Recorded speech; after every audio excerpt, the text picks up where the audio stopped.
موجود ہیں مفتی فضل سبحان صاحب. بہت بہت شکریہ مفتی صاحب. بڑی خوشی ہوتی ہے جب آپ ہمارے پروگرام میں آتے ہیں, پروگرام کو چار چاند لگاتے ہیں اور دیکھنے والے کو علم عطا کرتے ہیں, جو کہ اس وقت کی سب سے بڑی ضرورت ہے. مفتی سبحان صاحب, آپ اس پہ روشنی ڈالی. چاہے آف کورس بہت سارے لوگ میری طرح ہوتے ہیں, سوچتے ہیں کہ محرم الحرام کیوں کہتے ہیں, اس کو حرام کیوں جوڑتے ہیں, اس کا تو وہی بتائیے گا ہمارے نوجوانوں کو اور مجھے, اور اس کی اہمیت اس مہینے کی کیا ہے تاریخ اسلام میں. الحمدللہ وکفا والصلاة والسلام علی من لا نبی بعدہ. دیکھیں, محرم الحرام اسلامی مہینوں میں پہلا مہینہ ہے, اور یہ 12 مہینوں کی گنتی یہ اللہ کی طرف سے ہے, قرآن میں ہے. ان عدت الشہور عند اللہ 12 شہرا فی کتاب اللہ. پھر ان 12 مہینوں میں 4 مہینوں کو فضیلت اور حرمت والے قرار دیا گیا, جس میں ثلاث متوالیات 3 مہینے پے در پہ ہے, ذیقعد, ذی الحج اور محرم, اور 1 مہینہ رجب کا ہے. تو ان 4 مہینوں کا زیادہ احترام ہوتا تھا, ایون کہ اس میں جنگ بندی ہو جاتی تھی, سیز فائر ہو جایا کرتا تھا. محرم اس اعتبار سے اہم ہے کہ یہ پہلا مہینہ ہے, اور انما الاعمال بالنیات, اعمال کا دار و مدار نیت پر ہے. جب آپ کی ابتدا اچھی ہوتی ہے تو انتہا بھی اچھی ہوتی ہے. 10 محرم جو یوم عاشورہ جسے ہم کہتے ہیں, تو اس میں پچھلے انبیاء بھی روزہ رکھتے تھے.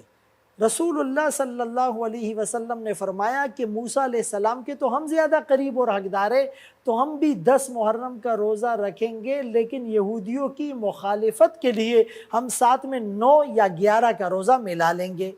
ایک نقطہ تو یہ سمجھے کہ روزہ رکھنا عبادت اور ثواب کی چیز ہے, لیکن اس نیکی, عبادت اور ثواب میں بھی یہود کی مخالفت کا حکم دیا گیا. خالف الیہود والنصارى. بدقسمت یہ ہے کہ آج ہم رسومات اور خرافات میں یہودیوں کو فالو کرنے لگے ہیں, ان کی چیزیں ہم ایڈاپٹ کرتے ہیں. دوسری بات, جہاں تک آپ کہتے ہیں حرام یا محرم, دیکھیں اس کا معنی ہوتا ہے حرمت.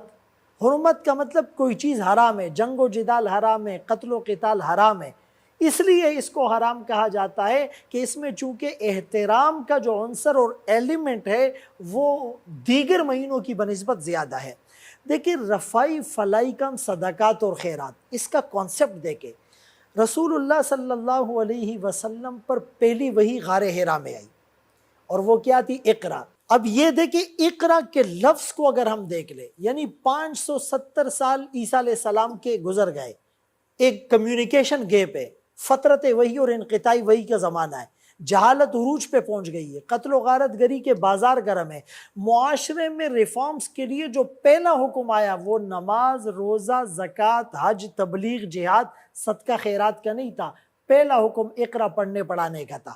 اس وحی کے بعد جب آپ گھر آئے اور اپنی رفیقہ حیات خدیجۃ الکبریٰ رضی اللہ عنہا سے اپنی پریشانی کو شیئر کیا, ایک سبق تو یہ ملتا ہے کہ رفیقہ حیات سے ازدواجی تعلق اتنا مضبوط ہونا چاہیے کہ آدمی ہر خوشی اور غم کی بات شیئر کرے. آج ہم اپنے گھروں میں یہ ماحول نہیں دیکھ رہے. دوسری بات, خدیجۃ الکبریٰ رضی اللہ عنہا نے آپ کو تسلی دی. وہ کن الفاظ سے دی؟ کہ آپ نمازیں زیادہ پڑھتے ہیں, آپ دعائیں زیادہ مانگتے ہیں, اس لیے پریشان نہ ہو. نہیں, انک لتصل الرحم, آپ صلہ رحمی کرتے ہیں. تحمل الکل, آپ لوگوں کا بوجھ اٹھاتے ہیں. تقری الضیف, آپ مہمان نوازی کرتے ہیں. تکسب یا تکسب المعدوم, آپ کما کر لوگوں کو دیتے ہیں. وتعین علی نوائب الحق, آپ لوگوں کی ضروریات پوری کرتے ہیں. یعنی سوشل اور ویلفیئر کا جو کانسیپٹ ہے وہ وہیں سے ہمیں نظر آ رہا ہے کہ اللہ کے رسول صلی اللہ علیہ وسلم کے ان فضائل اور مناقب کو خدیجۃ الکبریٰ رضی اللہ عنہا بیان کر رہی ہے.